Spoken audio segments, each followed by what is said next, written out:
법정에 맡겨두면 로드 웨이드 사건의 최심판이 나오게 된다.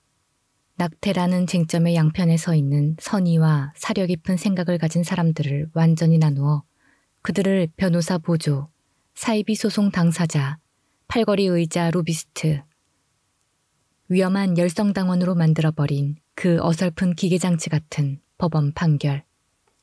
지난 잘못으로부터 배운 것이 있는지 한 대법원 판사는 이미 이렇게 물었다.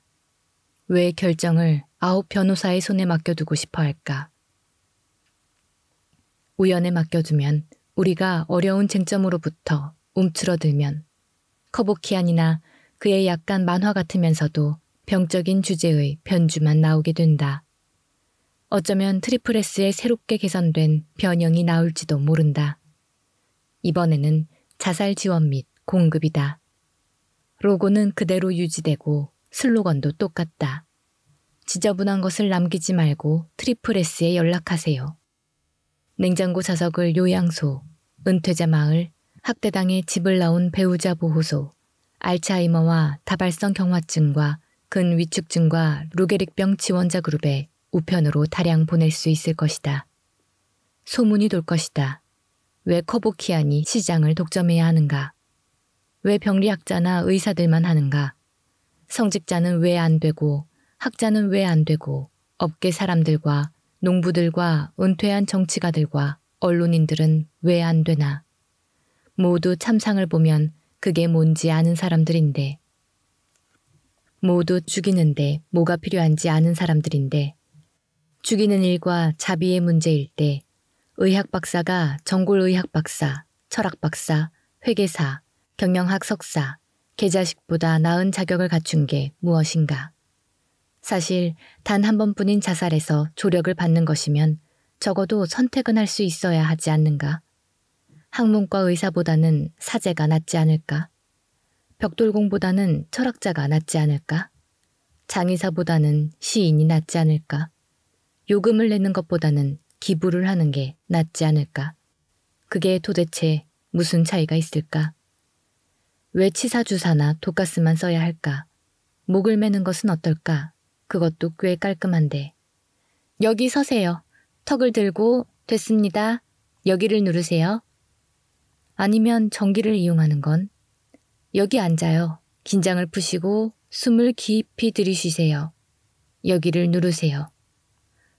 아니면 도살장에서 가축에게 사용하는 작지만 치명적인 휴대용 에어 해머는 위를 보세요. 눈을 감고 이제 꽉 쥐세요. 또 왜 제기랄 총은 안 될까? 신뢰할 만하다는 게 증명되고도 남지 않았나? 세기 대부분의 기간 동안 최고의 무기였는데 진주 손잡이에 은총알이 들어있고 촉발 방아쇠가 달린 22구경 스미스 앤드 웨스는 어떨까? 오른쪽 귓불 아래를 갖다 대면 입구 상처는 아주 작고 척수절단은 즉각적이고 인도적이고 출구 상처는 있다 해도 전혀 지저분하지 않을 텐데. 장례 때 관을 열어두는 것도 문제 없을 것이다. 안에 방탄그물을 친 쓰레기통 뚜껑을 환자가 왼손에 들고 있을 수도 있다.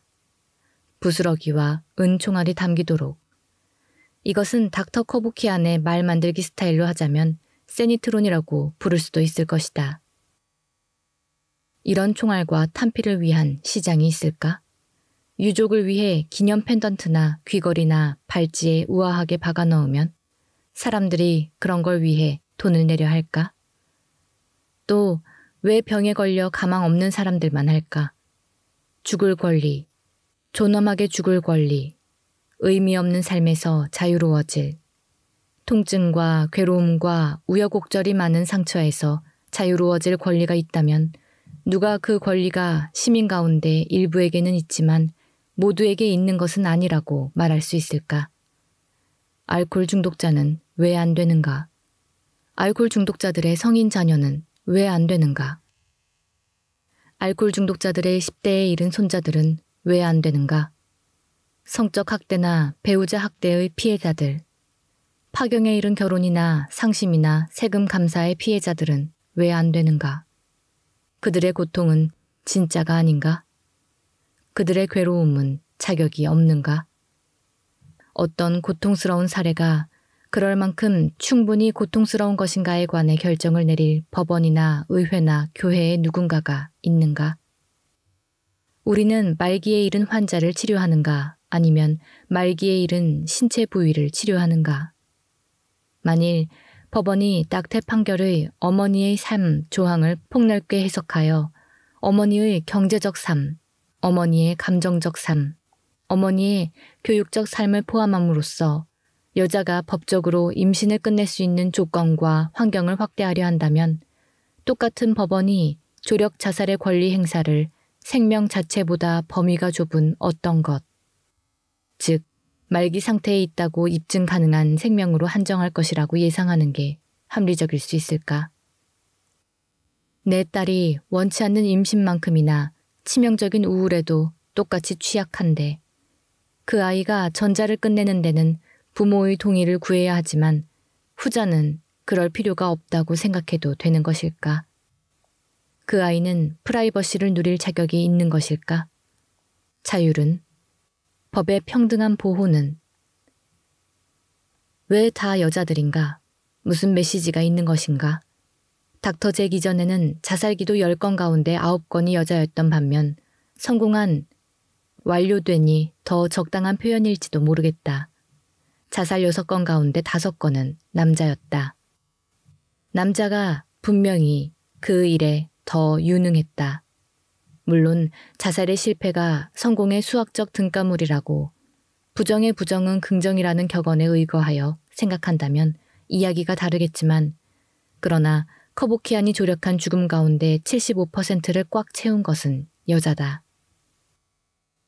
57세라는 그들의 평균 연령은 그들을 텅 빈 둥지와 폐경의 한쪽 또는 다른 쪽 가장자리에 갖다 놓는다. 이것은 평평해진 운동장일까 아니면 특정 성학살일까? 성차별일까 아니면 차별철폐 조처일까? 편애일까 아니면 성별 이중 기준일까? 아니면 낙태의 경우 흔히 요구하듯이 마치 재생산을 하는 것이 종이 아니라 하나의 성인 것처럼 이것도 남자들은 입을 다물고 있어야 하는 여자들의 쟁점 가운데 하나일까? 직접 이런 불균형을 설명하라는 압력을 받자 닥터 잭은 청중에 대한 특유의 무관심을 드러내며 말한다. 그냥 숙녀들이 그것을 요구하고 있었던 것으로 보인다. 어쩌면 진실일지도 모르지만 이것은 기사도와 카디건 스웨터 시대에나 어울릴 현명치 못한 표현이다. 아닌 게 아니라 그는 지난 세기 영웅적인 과제를 수행하는 채 하는 이데올로그로서 묘하게 기사 같은 냄새를 풍겼다. 이제 이런 것들이야말로 엉망인 상황, 정말 심한 것이 아닐까? 아무도 묻지 않기를 바라는 질문들. 우리 각자 가지고 있는 답은 오직 우리 자신의 것이다. 최선의 시나리오에서는 다수가 지배한다. 물론 다수는 완전히 틀릴 수 있고 종종 그렇다. 이것이 사람들이 민주주의로 하는 모험이다. 하지만 우리가 원하거나 이해하거나 방어할 수 있는 낙태만 가질 수 없듯이 쉬운 조력자살만 가지지도 못한다. 강간이나 근친상간이나 생명을 위협하는 임신 때문에 낙태를 원하는 피해자 한 사람이 있다면 불편이나 재정적 곤란이나 감정적 고민의 피해자가 되는 사람이 몇 명 있다.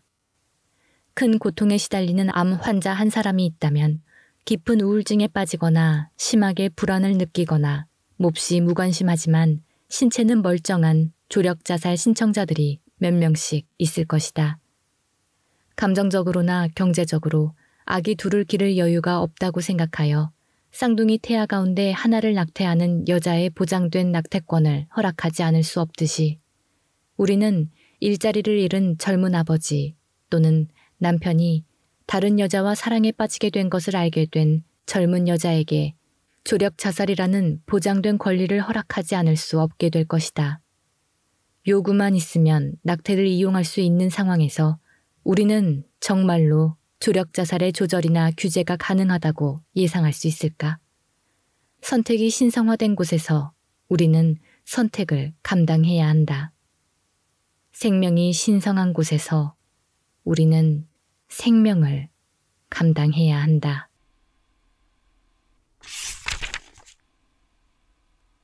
실존적인 것들 앞에서 냉정한 상황이라면 곧 시장이 장악하는 사태를 예상해야 하지 않을까? 질문은 이냐 아니냐에서 누가 자격이 있느냐로, 누가 돈을 낼 것이냐로, 현금이나 외상이냐로, 아메리칸 익스프레스 받나요로 넘어간다.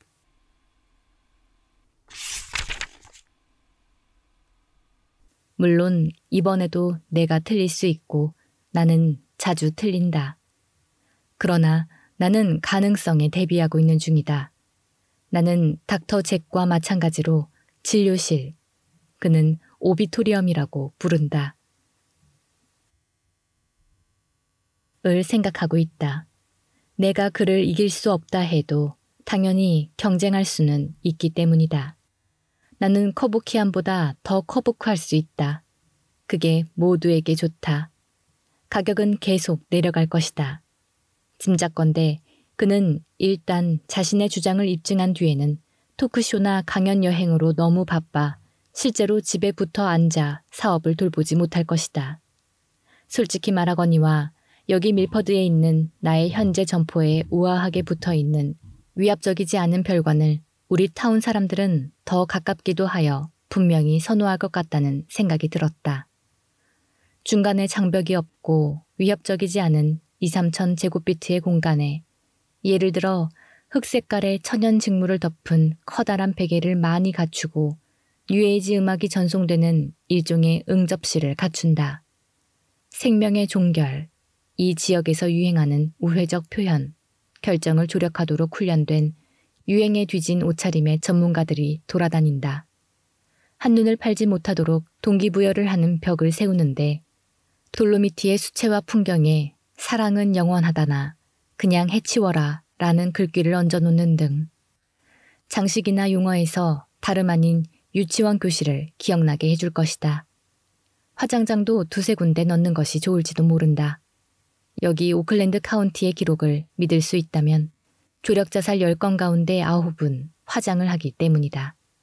물론 우리 오비토리엄에서는 선택을 할 수 있다. 시신, 관, 유골함, 예배 종류, 집전자, 음악을. 전통적인 화장이나 매장과 더불어 우주의 뿌리기나 사이버 공간 가상 매장도 제공할 수 있다. 물론 메디사이드 방법도 선택할 수 있다. 권총이나 독이나 비닐봉지, 목매달기나 다리에서 뛰어내리기나 천연가스.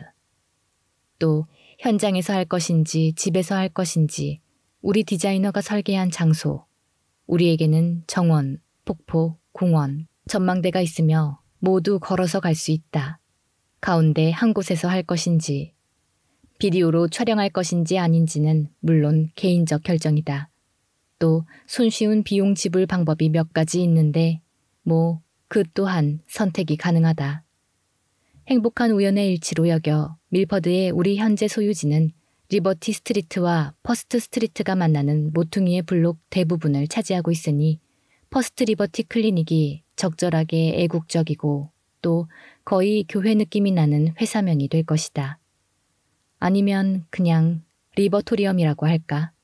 아니면 시리니티 소셜 서비스 회사는 어떨까? 이것도 트리플 S인데 왜 지저분한 걸 그냥 두나요? 기타 등등.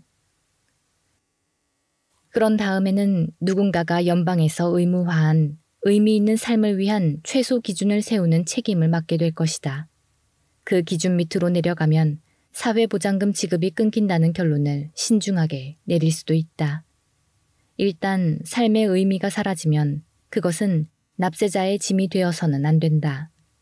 우리 세대의 정책 위반자들이 낙태가 복지 비용을 지불하는 것보다 효율적임을 알았듯이 우리 자식 세대 이미 우리 국채를 갚지 못하고 있다는 메디케어보다 메디사이드가 훨씬 싸게 먹힌다는 사실을 발견할 것이다. 이것이 어떤 사람에게 이 삶을 자발적으로 떠나라고 요구하지는 않겠지만 시민으로서 자신의 선택, 의무를 스스로 교육하는 데 도움을 줄 수는 있다. 다음 세대에는 그런 위원회에서 기꺼이 봉사하려는 주교와 정치인과 보험회사 대리인이 부족하지 않을 것이다.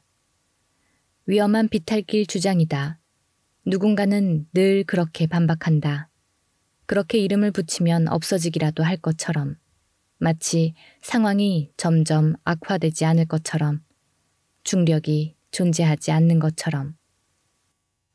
우리 대부분은 그저 균형을 유지하고 싶을 뿐이다.